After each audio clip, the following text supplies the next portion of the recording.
Welcome to The Fist. I'm Matt Smart, I'm a sculptor, I'm also a street artist, and I get involved in setting up music festivals and experimental arts festivals with some collectives. This is one of my earlier sculptures. This is from 2015.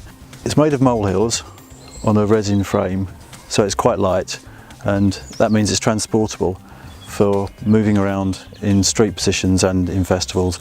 It doesn't have to be fixed in place, though very difficult to steal. Sometimes it's called growth, being based on the word growth, which has some traditional meanings in the sense of growth of the soil, environmental issues, gardens, but increasingly growth tends to mean economic growth, and there can be a conflict there in terms of how land is used.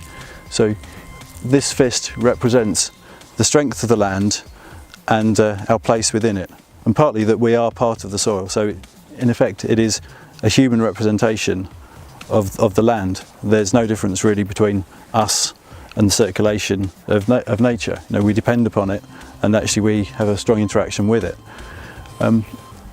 It's also about the solidarity in terms of energy use, because I worked for quite a while with some environmental scientists in energy companies, or oil companies and gas companies, and we get the impression that they're not always on our side, whereas having worked with some of the heads of the environmental wings of these companies and also the actual sort of chief executives, my impression is they are very much on our side.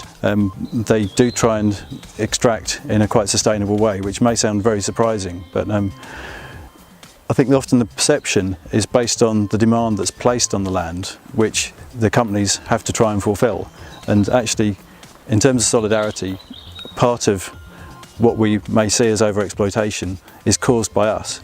So it's a fist of solidarity, in the sense that we are part of the problem and we're also collectively part of the solution.